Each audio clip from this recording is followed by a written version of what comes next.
எட்டியத்தளி அகிலாண்டேஸ்வரி சமேத அகஸ்தீஸ்தீஸ்வரர் கோயில் தமிழ்நாட்டின் புதுக்கோட்டை மாவட்டத்தில் உள்ள அறந்தாங்கி நகரத்திலிருந்து பேராவூரணி சாலையில் சுமார் 8 கிலோமீட்டர் தொலைவில் உள்ளது.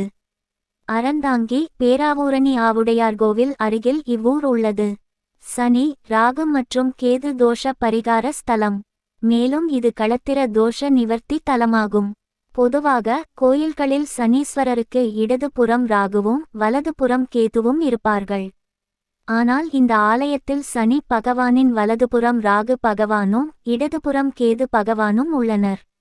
ஆலய அமைப்பு இக்கோவில் தொண்டை நாட்டு மன்னன் காளிங்கராயனால் கட்டப்பட்டது. இக்கோயில் கிழக்கு நோக்கி அமைந்துள்ளது. 2 பிரகாரங்கள் கொண்ட ஆலயம். முழுவதும் கற்றளியால் ஆன ஆலயம். இதன் நுழைவாயிலில் ராஜகோபுர அடித்தளம் மட்டுமே உள்ளது. நுழைவாயிலின் மேல் பகுதியில் ரிஷபாரூடராக காட்சியளிக்கும் சிவன் மற்றும் பார்வதியின் சுதை சிற்பங்கள் உள்ளன. முகமண்டபத்தில் பலிபீடமும் ரிஷபமும் உள்ளன. கருவறையின் நுழைவாயிலில் துவாரபாலகர்கள் உள்ளனர். மூலவர் சதுர ஆவுடையார் மீது எழுந்தருளியுள்ளார்.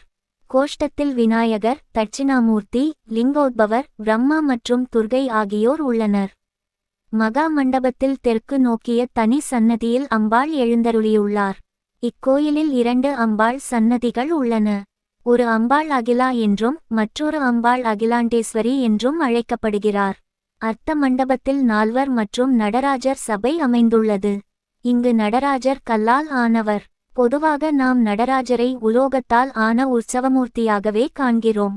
மகா மண்டபத்திற்கு முன்புள்ள மண்டபத்தில் நவகிரகங்கள் உள்ளன. ராகுவும் கேதுவும் இடம் மாறி காணப்படுகின்றன. வெளிப்பிரகாரத்தில் விநாயகர், முருகன், சண்டிகேஸ்வரர், பைரவர், சந்திரன் உள்ளனர். பெரிய தீர்த்த குளம் ஆலயத்தை ஒட்டி அமைந்துள்ளது. மூலக்கோயில் முற்பாண்டியர் காலத்தைச் சேர்ந்ததாக இருக்கலாம். பின்னர் மண்டபங்கள் சேர்க்கப்பட்டன. சுவரில் 14 முதல் 16ஆம் நூற்றாண்டு வரையிலான கல்வெட்டுகள் காணப்படுகின்றன. கல்வெட்டுகளில் ஒன்று ஒரு அறக்கட்டளையையும் சிவனை திருவாகதீச்சுரமுடையராகவும் குறிப்பிடுகிறது.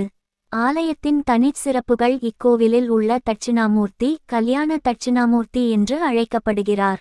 திருமணம் தடைப்பட்டவர்கள் இவரை வழிபட்டால் விரைவில் திருமணம் கைகூடும் என்று கூறப்படுகிறது. இக்கோவில் நவக்கிரகத்தின் அருகில் ஜாதகத்தை வைத்து பூஜை செய்யும் வழக்கம் உள்ளது. கேட்டை நட்சத்திரத்தில் பிறந்தவர்களுக்கு இது சிறந்த தலமாக கருதப்படுகிறது. நவகிரகங்களில் சனி பகவான் அகஸ்தீஸ்வரருக்கும் தேவிக்கும் தெரியும் வகையில் பிரதிஷ்டை செய்யப்பட்டுள்ளார். இது எந்தவொரு கோயிலிலும் அரிதான நிகழ்வாகும்.